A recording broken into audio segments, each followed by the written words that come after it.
Welcome, ladies, gentlemen, and mandrakes, to that 6+++ show. I am your host, Tom. I'm back as ever, and today I'm very excited because we have got a state of play. It's a state of play for the best army. You know who they are, the real, true, bestest army in 40k, the Drukhari. And to that end, I have invited back one of my favourite guests. It is the wonderful Archon Skari. Scari, how are you doing? I'm fantastic. Hello, everyone. Thanks for coming to hang out with us on this state of play. Yes. We'll take you through the many states of pain. Yeah, exactly. All the layers. This is always faction specialist focused. We like to deep dive into particular armies. I'm obviously always interested more in stuff that's a bit unusual or a bit niche, or maybe someone is pulling up trees with that you wouldn't expect. And it's fair to say Scari and Drukari definitely fit that description. So we'll be getting into Drukari in 10th edition. We will be getting into Scari's recent success with the Drukhari at GT and some of the key units and tools, and then we'll think maybe about, where do we think the faction needs to go? What do we think is going to need to happen next for the Drukhari going forwards? But before we do that, Scari, just in case there's people out there who don't know who you are, and I'm not sure how many of those there are in the 40k world right now, do you want to tell people a little bit about yourself and what you do? Well, I'm Scari. I don't assume to know that everyone knows me. I'm a 40k player, content creator. I work with a variety of different channels like Mini War Gaming. And I have my own channel as well. I do a lot of 40k content, but I also play AOS. And I main Drukhari, but I play every faction. Yes. So I've been playing for about 26 years. 20, yeah.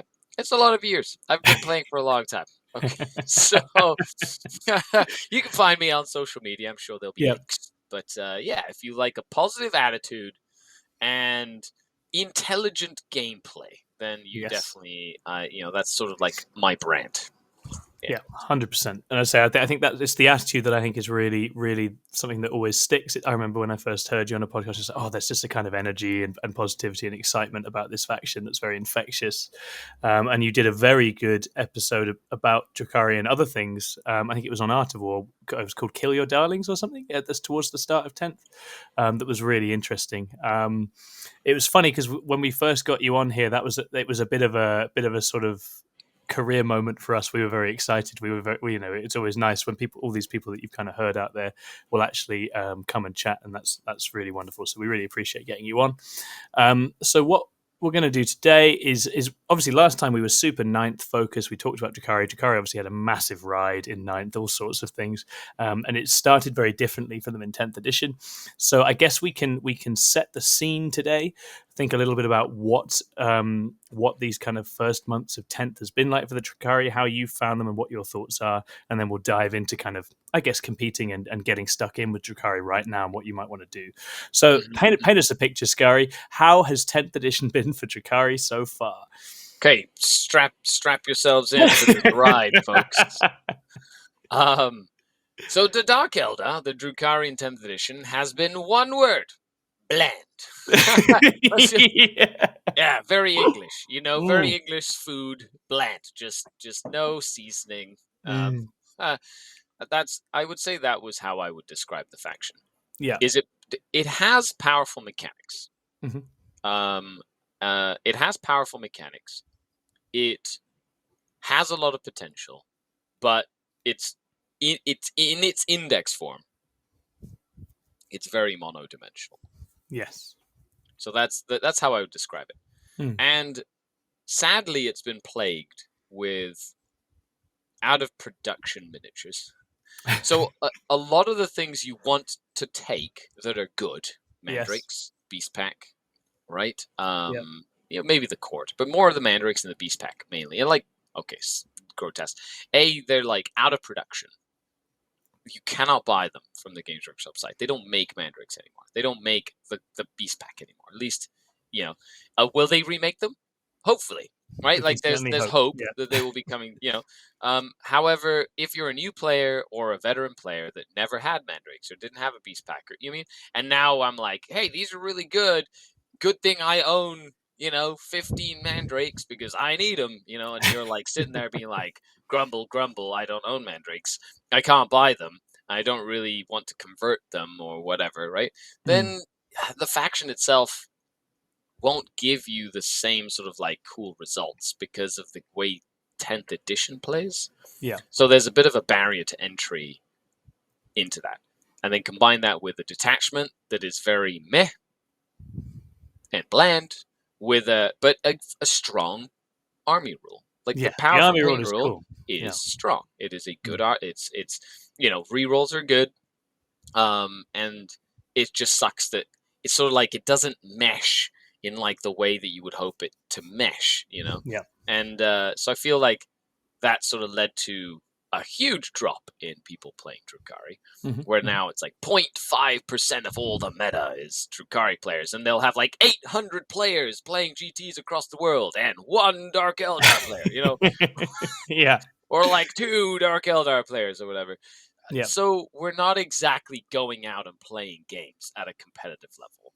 When me going to a GT raises the win rate by like 7% in the positive. Yeah.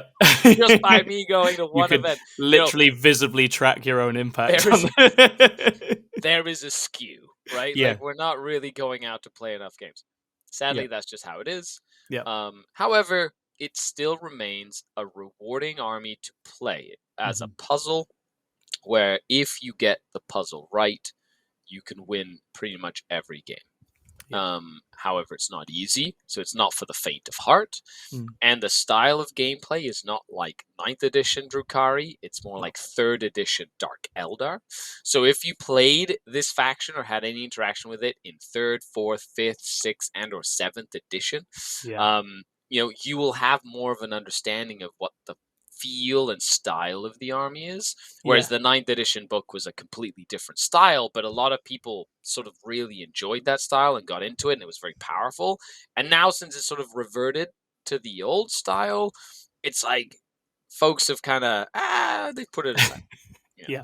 No, that makes complete sense to me, and I think there's a running theme across a couple of those points, which is that I think you're right that the 10th index actually suits and is better suited to people who have a very deep long-term relationship with the army, both because of models, as you say. There's a few models, particular units that have kind of really have a use that, as you say, just don't have, there's not like an actual, you can't go out and get them in a straightforward sense. So that's a bit of the barrier entry isn't exactly right. I think for a new player it would seem strange, and also as you say, because the shift in style back to something a little bit more familiar only to long-term sort of devotees definitely puts people off. I guess I think, you know, people like myself who are big 9th edition players, we were very much in on the sort of the fast food version, right? We were here for the sort of sugary high of this very aggressive index. But it kind of feels like, yeah, as you say, it's now much more of a puzzle, much more about careful and patient play.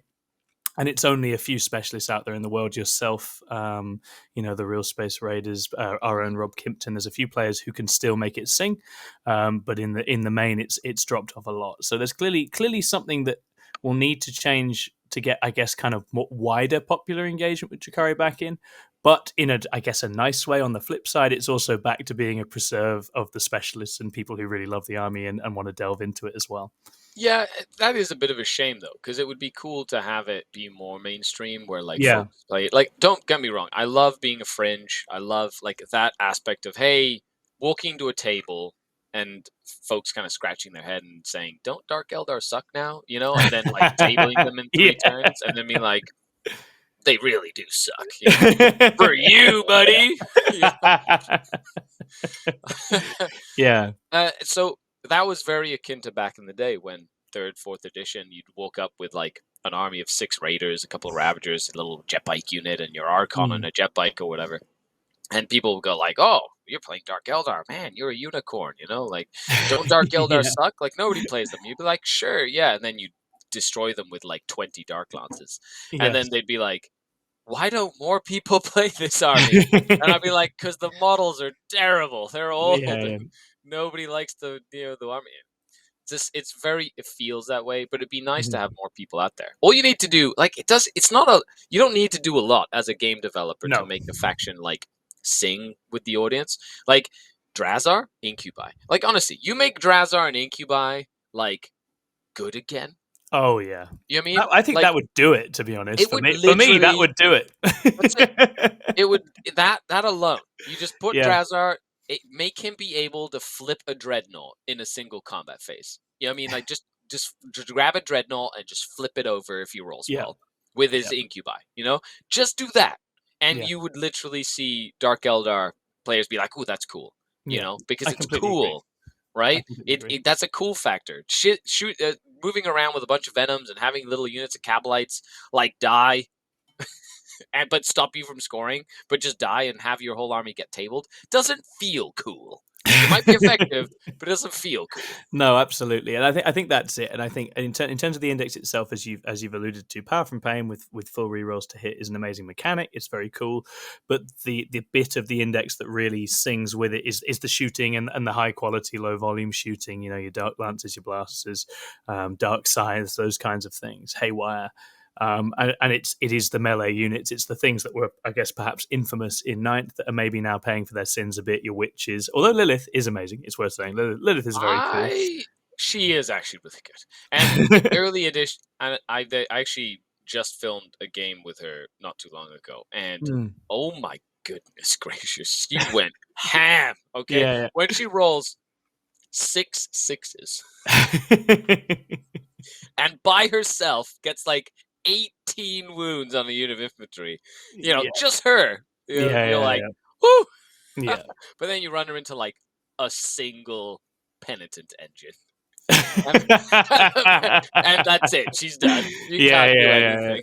Yeah. And I think that's it. I just think the combat in general, there's just a lot of situations in which it struggles. I do think that the broader mechanics of 10th have toned down and relaxed. Things like towering and Overwatch are both slightly less oppressive than they were, so it is feasible to get things to combat. But I think the issue with a lot of the Drukhari units is, well, what happens when they get there? Is anything exciting going to happen, or are they kind of going to bounce off and get cleaned up? And as you say, with some of our sort of infamous trading units, if the deal was always, well, you kill them, but then they're going to kill you, and you make peace with that. That's part of the game. But now the deal is you probably don't kill them and then they kill you, and that doesn't feel so good. So the trade game isn't really there anymore. That's it. It was all about trading pieces like chess. You know, you move, you kill a piece, but then your piece gets removed, but you have more pieces than your opponent, so you tend to like be on the like winning end of that. Nowadays, you see that you need to sort of like focus 3 or 4 pieces of your army into one opponent's piece, and hope that you've positioned in a way that all 3 of your pieces don't get eliminated, because they will. Yeah, absolutely that, and I think that's exactly right.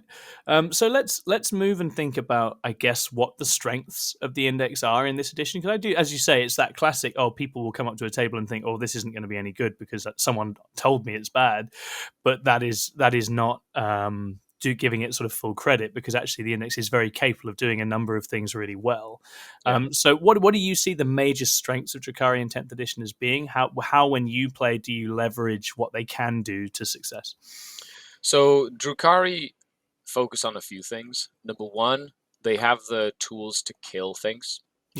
Maybe not in close combat as much, but at range, you can literally deal with any target at range. Tank, monster, vehicle, infantry. Even like there's a lot of talk about not being able to kill like beasts or mounted or whatever. Like we still have the tools to do that. Like blasters and blast pistols, for example, are more like that. They're not really monsters or vehicle killers anymore. They're more like heavy infantry and like mounted and like beast kind of killers. So we have the tools to deal with any target at range. Number one. Number two, we're very good at playing the mission. And this is very good.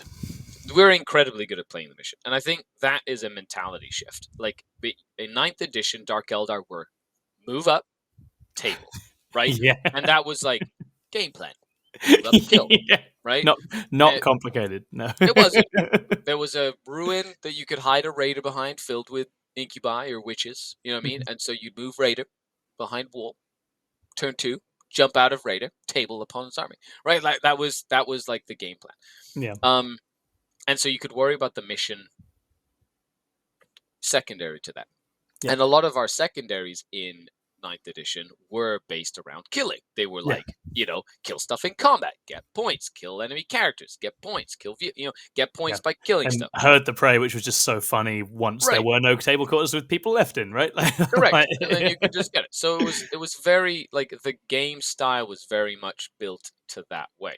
Nowadays, though, it's you have to have enough units on the board, which we do very well. We can Absolutely. have lots of small units all over the table. So the style of army list building is less like, larger hitty units with like killy characters. It's more like you're just gonna have crap everywhere. Yeah. And then you have to be able to be flexible to do tactical or fixed, depending on what your opponent is playing. You can kill anything they want, but you have to play the mission. But we do it well. We can stop people from scoring primary a lot. And using things like Cabalite Warriors to get out of a transport and advance. And then use 2 command points to move again and move, 18 inches plus a d6 plus 3 inches. So they're moving 21 inches out of a transport plus a d6. So minimum 22. And then, like, literally positioning your army and pre-measuring that where your opponent leaves, like, their home objective with a character on it. Nobody ever goes to take that. And you're like, okay, Cabalite Warriors, go! You send them right to the opponent. You touch the opponent's deployment. Yeah, so good. Yeah. Oh, how many primary did you score? 0? Yeah. Excellent. That's how Dark Eldar play now. Yeah, denial. Right? However, that Cabalite Warrior is dead. So you better have more where they came from, because you have to do that for 3 or 4 turns in a row. Yeah. In order to prevent your opponent from scoring more points than you. However, we do it well. It's just a different playstyle. So those are the things that I would leverage. We have the ability to do lots of little units, so we play MSU. We can move around the table very, very quickly, and we have the tools to deal with pretty much any target we want to range. Yeah, no, fantastic. And obviously you've put this into practice and you've demonstrated this recently with a GT win. So I guess I'm going to just invite you really to open up a little bit about that, a little bit about your list and your concept. It was up on the Goonhammer site. We kind of reviewed it and you gave us some thoughts for it on there. But for those that have missed that, take us through that GT run, take us through your sort of thinking on Drukhari in this given moment and how you adapted to sort of pilot them all the way to first there. Yeah, so for this GT run, so it was a process, right? I play a lot of games of Warhammer, right? So some of you might only get 1 game a week or maybe 1 game every 2 weeks at your local club, and that's sort of like how you develop your lists, or you consume a lot of social media where you try and get the ideas from like The Art of War or like Goonhammer, or you go into Stat Check and kind of see all the like which unit is the most effective statistically or whatever, right?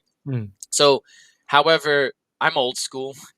So, I'm old, okay? I'm old and cranky. The way I like to build lists is putting a concept together and playing like 20 games with it. But I have the capability to play those 20 games within a short period of time and have all the models that is required for it. So I'm sort of like in a privileged point at that sort of like being able to do that is not something people can really do or afford to do a lot of the time, which is why I like talking about it. Because if I did it, anything I talk about, I've practiced. I put it on the table. Okay, there's no guess hammer here. Like I physically done this before. So it started with my traditional Dark Eldar list that I took it to a GT like the Capital C Bloodbath, or I took to the Old is Dust, right? And that was a very traditional list. Had a Void Raven Bomber, 3 Ravagers, 3 units of Scourge, 3 Mandrakes, a couple of different support pieces. And I went undefeated at All Is Dust, right? I tied 1 game and then won the rest of them, or something. I came in second, I think, or anyway, one of those. Like a Capital C Bloodbath, I think I lost 1 or maybe 2 games, but I know I lost 1 for sure. But it was like my army was pretty straightforward there. Yeah, and so it worked.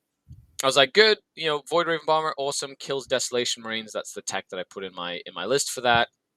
Also great for line of sight purposes or whatever. Ravagers good, Scourge good, Mandrake's good. I was like, good. It all sort of works. And then I decided to do something really fun and went to a GT using a pure Coven list. Nice. That's epic. I took 3 units of Grotesques. I took Urien and a Homunculus as my HQs, a bunch of racks, transports. I took only 2 units of Talos because I only had the 2 built. I took a Kronos, I took like the Scourge still, the Mandrakes because they're, and I did take a Cabalite Warrior squad because sticky objectives be good, and you just it's a very good mechanic that you should really leverage as a Dark Eldar player. Absolutely. So I lost 2 games at that event by like very little, and it was a good concept.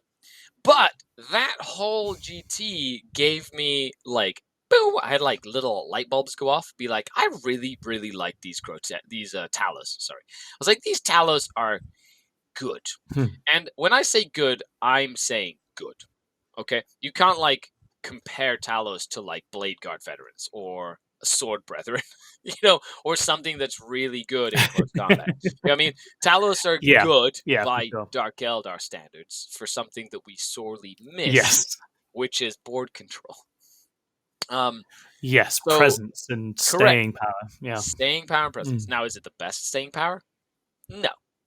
Are they the killiest thing? No. But what else are you going to use? Like, what else do we have? We do not have anything else. Okay, you can use Kronos. They have the durability of the Talos, but none of the damage capability. Yeah. So, I went the right bits box and noticed I had 2 Talos left that were like in pieces because I'd used them for like. So I was like, cool. So I made a list with 6 Talos, 3 units, and essentially it was my other list. And I took out like the Solitaire and the Death Jester. I took out the Ravagers, and I took out the Voidraven Bomber, which is probably the hardest decision for me, was to take the Voidraven Bomber out. I put in 6 Talos. I took out all my characters and took only a single Beastmaster, right? And I was like, if this is going old school, I'm going to go old school. And by old school, I mean spending as little as possible on HQs. Because our HQs are terrible, other than like Lilith.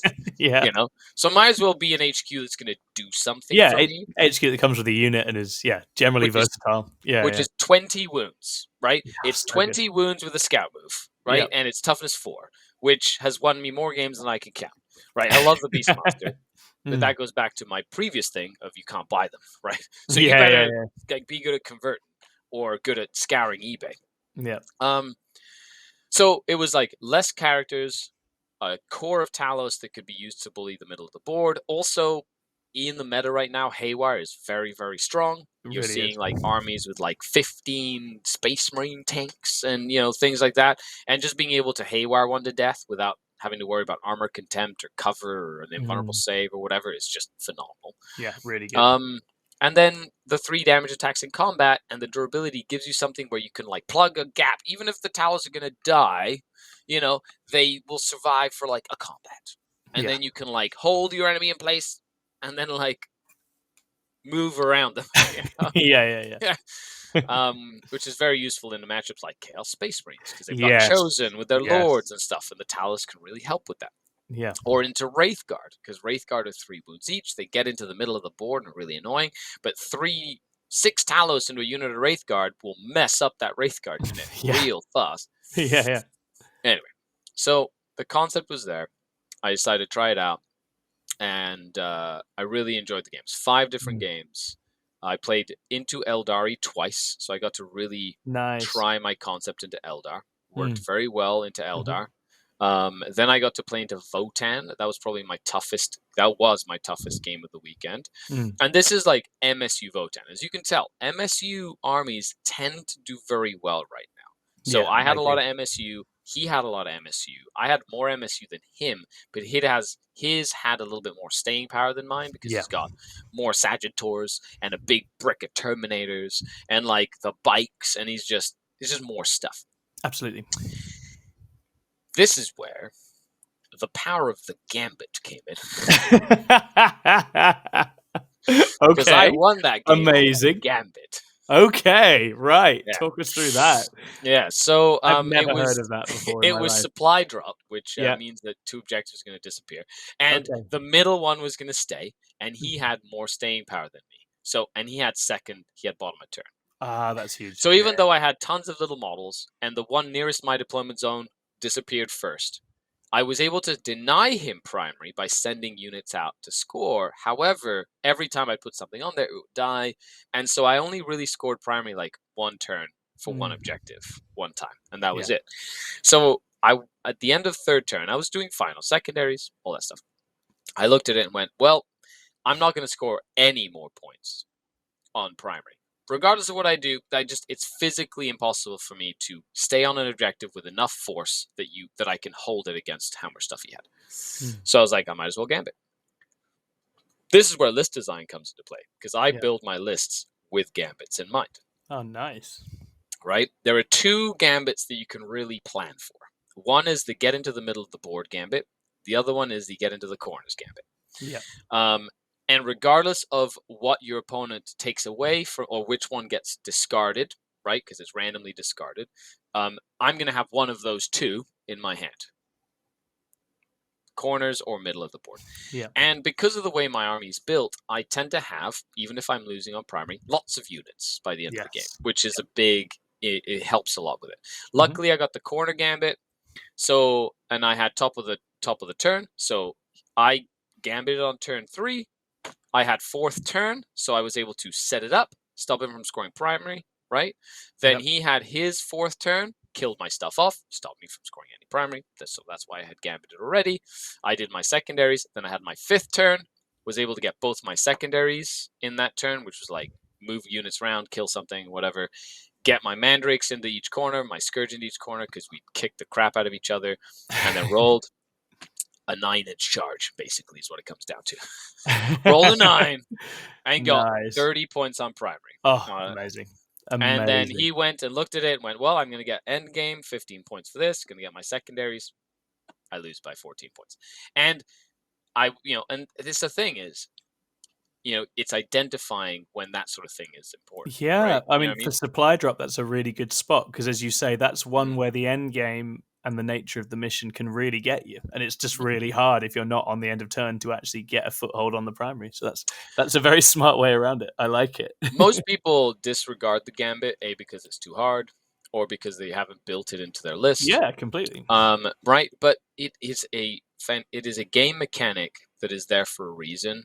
The key is being able to identify when to use it, and then to set yourself up to be able to do it, or to be able to use it. Like if I would have gone to go into the middle of the board, I had enough units to just cram it all into the middle of the board and roll enough and hope to get enough 4+s to be able to get the 30 points.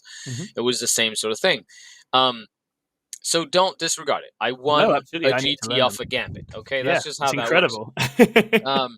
Now, at the end of the day, I gave myself the opportunity to get lucky, right? If I don't roll that 9, I lose by 16 points or whatever it is, because I just couldn't get the primary. However, it's about identifying when you can and give yourself the opportunity to get those points, if that makes sense. And then round 4, I played into Black Templars. Big brick of Terminators, lots of infantry, dreadnought support, all that stuff. So I was able to, what I do against Templars is I basically pick a side and I focus my entire army on a side, and then send like little unit. I play around the edges of the table. Yeah. And then if they try and go one way, you can kind of shift down the other. If they split up their army, you can kind of converge and kill one brick of Marines at a time. And of course, Haywire loves killing dreadnoughts. Yes, it does. Yeah. And then I ignored the big Terminator brick. Just ignored it. What do I get? 5 up Feel No Pain Terminator brick? I'm not going to do it. It's not happening, right? I'm just going to put a unit in front of it, stop it from moving further, and that's it. Yeah. No, that's very old school Drukari play, right? Playing the edges, using his speed, picking things off, and avoiding the scary fights. The big Death Star is just going to stay in the middle and score those points, and I'm not going to do anything about it. I'm just going to ignore it. I'm going to play everything else to prevent that from winning. And then the last round, final, I went into Imperial Knights, and that's where I found out that 6 Talos will kill 1,600 points of knights by themselves with Haywire. Wow, and it was brutal. It was insane how many things those Talos killed with the Haywire. Let alone the lances, because I still have a lot of lances in the list. Yeah. But those Haywire were just, is that a Castellan with 13 toughness. Let's take it from 26 to 1 wound in a single shooting phase. Oh my word! Yeah. Yeah, it's phenomenal. It's awesome. It was great. For the uninitiated, right? Talos Haywire Blasters have got 2 shots each. They're damage 3 and dev wounds against vehicles on a 4-up, and they're twin link. So if you empower them, and once they've killed something, they're empowered all the time anyway.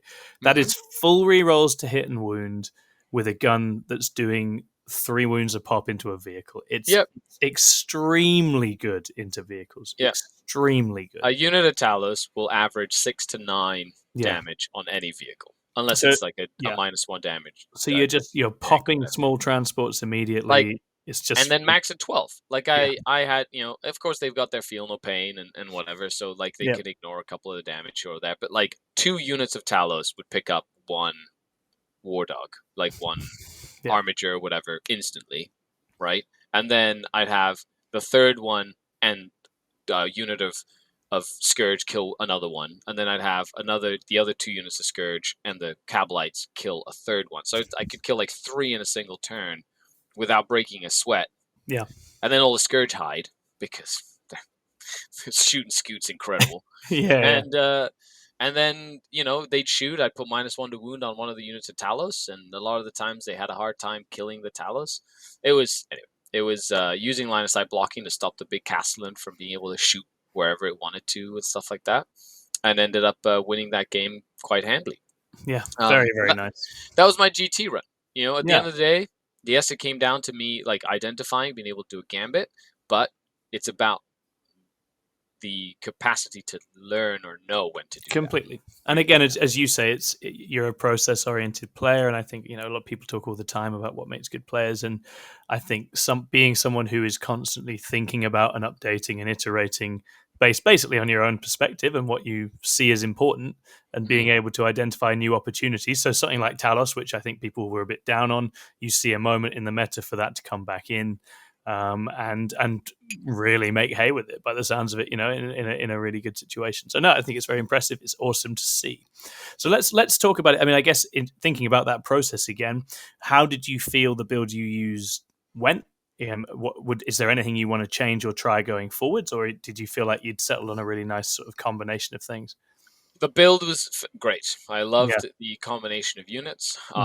In post, right? Like in post, interaction, I did change a few things. So I removed the Raider. Originally, I had essentially had a Raider and 3 Venoms splitting 3 units of 10 Cavalite Warriors. Yeah. So I had the Raider become a mini Ravager with like Blaster Dark Lance, Dark Lance. So it was like a little mini anti-tank tank. But at the end of the day, it was like one of the first things that always died. Like every single time. It was big and unwieldy, and it just didn't really fit into the theme of like lots of little units everywhere. So what I did is I removed the Raider. And then what I did is I added Urian Rakarth to my list. Oh, nice. Yes, love it. So number 1, he can heal Talos. So it sort of fits within the theme of the list. And there was a lot of times where like a Talos would take, damage and be live with like 1 or 2 wounds left. And it would have been awesome to be like, oh, it's now back up to 4. Yes. Now you have to try kill that unit all over again. And if you don't, and if I hide it, then I can heal it twice and it's full wounds again. Urian is a monster. Like the more I'm using him, the more I love him. He's got a 4-up invul save. I've absolutely loved him in the games I've played. He's so chewy. He's a 4-up feel no pain, right? And he comes back to life on a 2+. That's the thing. It's that old phase sequencing shenanigans, right? You can put him in places knowing that he'd get back up. He might come back. So an objective right in the open. They kill him. He comes back. He scores you points. Yeah. There's a reason why you're seeing Chaos players bring Shellax, and not Shellax, the Celeste. Celeste. Yeah. That comes back on a 2+. Exactly. There's a reason Eldar players use Fugan, right? Yeah. He comes back on a 2+. There's like so many places where this becomes important, and it sort of like directly benefits the style of the list that I was playing. Yeah, that's really smart. With that switch, I still have lots of little Cavalite Warriors running around. It's 3 Venoms, though, so I have 3 units essentially on foot, which is fine. I put 1 in Strategic Reserve. I put 2 with Dark Lances on the board, like down a firing lane. There's just 5 units with the Dark Lance. They're just sitting there in a building, just waiting for something to pop out. If you want to shoot 5 Cabalites with Dark Lance, be my guest, okay? Yeah, They're not yeah. exactly gonna make or break the bank. Yeah.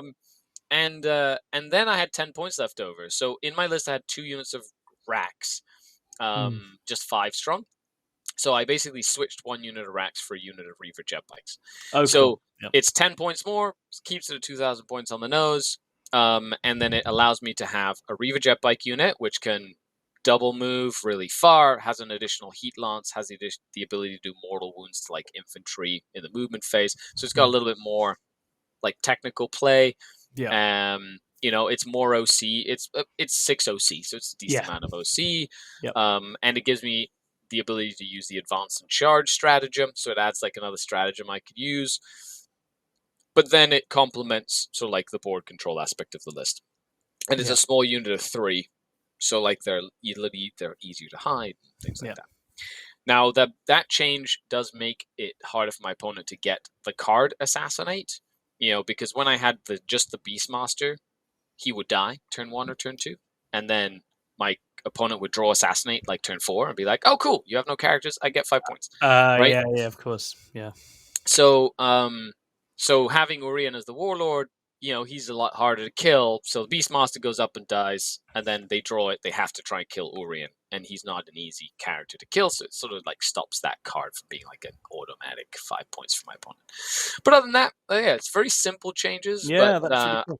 I do have a team event this weekend that I'll be going to, and I'm taking that revamp list. So I'm looking forward to seeing how it does. Yeah. Yeah, awesome. Well, good luck. No, I like those changes. Urian was definitely one of the units from reading the original index. So it's like, oh yeah, there's some trickery and some jank with that. That's good fun. So yeah, I think he sounds like he really complements your list. Let's move and talk about, I guess, kind of key units and tricks a little bit more widely for the uninitiated. We've obviously alluded to a few of them already, but what are the kind of, I guess, sort of staple units and tools in the list for you that kind of sort of repeatedly play a really important role and give you really important sort of tools on the table? So the important thing to note about an army like this is you can't have a recipe. And that's probably one of the hardest parts of playing it, is it's not necessarily replicatable as like turn 1, do this. Oh, turn no, 2, absolutely not. Yeah. So every piece in the list has a role to play, but you as an Archon, as a succubus, whatever, you have to identify that role before the game starts. Sometimes my Talos are the things that are at the back of the board, zoning out the Deep Strikers, while my Venoms and Cabalites are at the front. Sometimes my Talos are at the front when my Cabalites and Venoms are at the back, right? Like it varies based on what's more important. The more important things are going to be committed later in the game. But a couple of sort of like generic mantras are: number 1, split your Cabalites up with Venoms. Number 2, keep your Mandrakes alive as long as possible. The longer the game goes with them alive, the more they will win you games. So literally, I deploy them in my back corner a lot of times. It's like right here, just like don't even infiltrate them, just put them in the corner. Yeah, and just in a corner, and then they pick them up. And if there's nothing to do with them, you put them down in the same spot. Right back in the same spot. Right in the same spot. Every turn. Until finally you get investigate signals and you get 8 points or whatever. Yes. So that's important. Number 2 is sticky as many objectives as possible. And use the Beast Pack Master to move block early on, like turn 1 or turn 2. Yeah, this is a unit I've never tried because I don't have a Beast Pack. I'd like to get one. Beast Pack has won me more games than I can count. Going first, you scout forward, move 12, potentially advance. It also gives you access to deploy teleport homers in your opponent's deployment zone turn 1. It gives you access to behind enemy lines. It gives you access to a variety of different like secondaries you could do, but it also allows you to move block with a relatively large unit and put it in a spot where, if I'm playing, say, Search and Destroy, right, which is table quarters, and I've got like my Beast Pack right here, I can move my Beast Pack up to my opponent's deployment zone, right, this way, from like my deployment zone down here, up this way. And then what it allows me to do is grab these units, like a Cabalite Warrior unit, move it up to this objective, right? And then sort of like create a safe space where my opponent Yes. can't push past them. So by Yeah. the time it comes around to my turn, this objective is now stickied, right?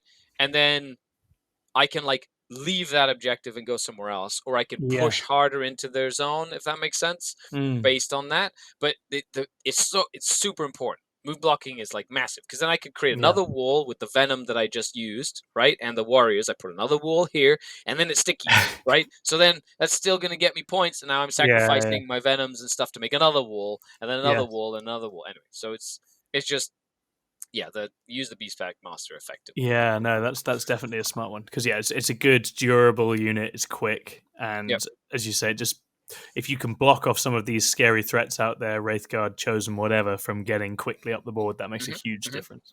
Yep. Very, very nice. Cool. I mean, obviously, we've talked about Scourge and things before, and Venoms. I guess with Venoms, I'm curious, do you make any use of the hopping in, hopping out stuff, or does it always? Always. Again, yes. Especially against Knights. It was fantastic. I had 3 Venoms parked behind a building. I had 3 Dark Lances pop out, shoot a bunch of Knights, and then just pop back in. And then he couldn't shoot my Venoms. It was great. As long as you can avoid artillery, I think all of that stuff is just so good. Like the Scourge hopping in and out, and it's very possible to have an opponent just getting needled and unable to reply at all. Very, very cool. Yeah, having 6 potential units shoot and scoot was like very frustrating for my opponents. Like 3 units of Scourge, 3 units of Cavalry Warriors. Another thing I love doing as well is you can like move a Venom like 14 inches up, get out 3 inches, and then see behind a wall that's like a really crazy angle, and then you could pop back into your Venom outside of the line of sight or whatever. There's like so many cool things you can do with the Dark Eldar. Or you have a Venom, you send a unit out to go 30 inches or whatever to go stop an objective, you bring in a unit from Strategic Reserve, and then they pop into the Venom at the end of the fight phase, and then you can do it again, next turn or whatever. There's so many things you can do with that. Yeah. Super good. Yeah, absolutely. And I think that's where the Venom sort of Cabaret MSU type stuff seems to give a lot more flexibility. As you say, Raiders are kind of shoot and then get shot back and then probably die, whereas Venoms can add a lot more tricks and tools. If we think about the tricks and tools, what of the index, in terms of the stratagems, what are the go-tos? What do you find yourselves actually making pitifully low in the pitifully low choice we have there, Tom? Yeah, we really do.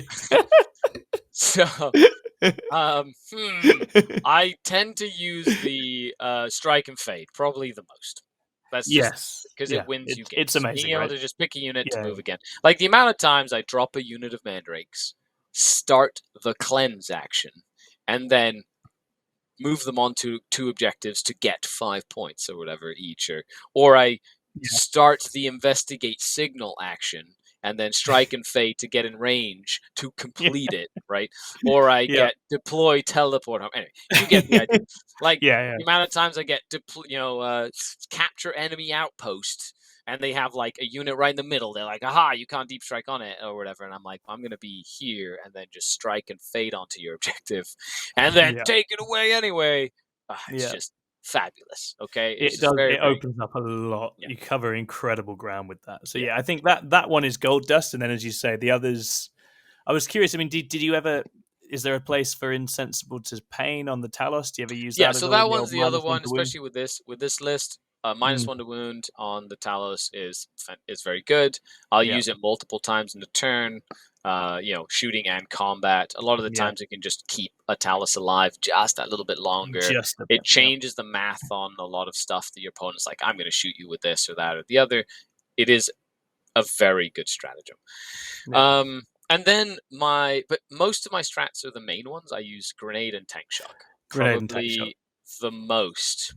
Like most of my CP, Grenade and Tank Shock. The ability to just do damage is just money. Like the amount of people I coach or I talk to, and they're like, I'm like, have you been using Grenade stratagem? They're like, no. What does it do? I'm like, you just use it. Use it every turn. You should just be like, what can I grenade? How can I use this stratagem, which is just free damage on average? It's just like I just kill you. Okay, like you don't get a save. I just roll a bunch of dice and you just die. It's just really good. Yeah. No, it's super good. And again, it takes those little cheeky small units up a level as well. You got, it's 5 Cavalites. It's like, yep, there's 5 Cavalites who are going to with a fling some grenade. models. Yeah, exactly. It makes a big difference. Yeah. And Tank Shock's also good. It is interesting. I think that's we'll move to that in a moment. That's definitely one area where I just think the split focus of the detachment hurts them a bit, right? It's the fact they're trying to give a bit of service to witches, a bit to Coven, a bit to Cabal. Well, it's how the real space raid is. Like, when I play like a friendly game and I'm like, I'm going to take Lilith and Urian, and I'm taking an Archon, and I'm taking a Court, and I'm taking witches and Rax and like grotesques or whatever, and I take a little bit of everything, then yes, you're like, ooh, I can use Advance and Charge here. I can use like, Alliance of Agony, and everybody gets empowered by 1 pain token, even though I've got a million of them. It doesn't matter. Like, sure, it's fun, but it's when it comes down to it, I'm like, I just want a fallback shoot and charge strat.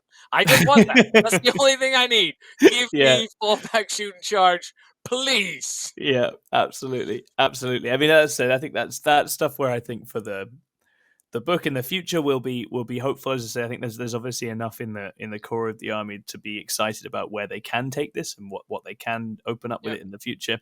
I guess thinking into the more, sort of short-term future, obviously we've got balance changes coming in the winter time, and I think it looks like Drukhari are one of the armies you would expect to see some kind of balance tweaks to.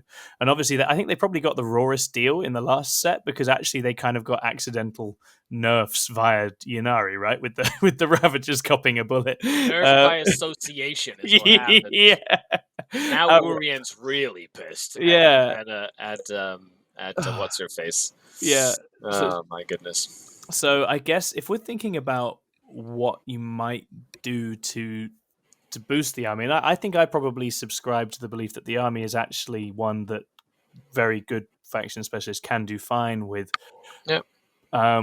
So that makes me wary about how you balance it, because you want to get it right. You don't want to over right now. Games Workshop balance is very much based on statistical data. Yeah, for sure. Right. So if you're looking at the data and it's like, well, Drukari have a 42% win rate, they want to like boost it. Like, not necessarily boost it too crazy that it becomes a 60% win rate army. You know what I mean? But like, how do you boost it? Well, for starters, I think you might want to give witches like a bit of a boost. Maybe let an Archon join Incubi, so you could get reroll wounds on an Incubi unit. Like, that alone would like empower you. That would make Incubi maybe a little bit. Maybe give them death wounds or something, so they can actually like do some damage to something. That would be cool. I've got 20 of them. I'd love to use them. Amen. So yeah, and then maybe some point tweaks. But that's the thing, is because it's like at the fringe, it could be like Votan, where they like go, you know what? Let's make them real good, and they're like, you can use pain tokens. You have 6 pain tokens to start with, and you also get reroll wound rolls with a pain token or whatever. Like, it could be something really wacky like that, or it could be something as simple as, well, we'll put the Ravagers back down to 95 points and see if that makes a difference. I agree. I can't tell what kind of treatment they'll get. Like, I want Hellions to be infantry. Okay. Oh my word! Yes. Just let my Hellions go through freaking walls. Absolutely, yes. No, and you're not completely be right. 100 points for 5 of them. Yeah, it's mad. Yeah, there's definitely a few things where there are a few of the units that just they've not found a role for and need to adjust. Hellions paying for their sins, and I would like to see something that spices them up a bit. And I do think it's a combat change that would be the coolest thing. And they already have a lot on the board, so you don't want there to be tons more on the board. No, like, you don't need to change points. It's more like, if you're going to change points, like, okay, maybe Talos go down a little bit. Yeah, that'd be cool. Maybe Kronos goes up a little bit, because everybody's taking a Kronos. Maybe Scourge go up a little bit. Like, I don't understand why 5 is 110 and 2 and 10 is 220. I mean, like, they should be like 5 for 115 or 120, like it was, and then do like 10 for like 160. I mean, like, it shouldn't really be like a big difference. Anyway, that's just, if I was a game developer at Games Workshop, okay, you can call me anytime, okay, and I will tell you how to make this faction awesome. Yeah, I think they absolutely should take you up on that. I think it'll be interesting. I think once you've got like Witch Cult detachment, Coven detachment, Cabal detachment, cool. There's gonna be some fun stuff. It's just gonna feels like it might be a little bit of a wait until it turns up. Yeah, no, absolutely. Well, we'll see. I am interested to see how far they go with it. I think it's an army that, although a little one-dimensional, is still has some really cool things going on. But it's a question of how they handle it in the new year will certainly be interesting. Okay, wonderful. Well, let's allow you to do a little bit of promotion of the self before we let you go, because obviously you're a busy man and you have a lot of different things going on. Do you want to tell people where they can find you, what sorts of things they can support you via as well? Yeah, so you hop into the webway, your local webway spar. Go down 3 webway tracts and turn left, right, left, right, and then you'll find my fortress. And then you better run because I'm gonna get you. So you can always find me on YouTube, of course. Best way to support me is on Patreon. So just search up Scarredcast on Patreon, and just that's the denizen community that makes the world go round for me. So. That's bonus content, videos, battle reports, all that stuff. Anyway, you can find me on social media. Come say hi. Fantastic. Wonderful. Scari, thank you so much for coming on talking Drukhari. We'll hopefully see you again soon. Thank you, everybody, for listening. Obviously, we've been 6 Plus, and we'll be back again with more State of Plays down the line. Stay safe out there. There's creepy dark elves lurking. Watch out. Bye-bye. Gonna get you.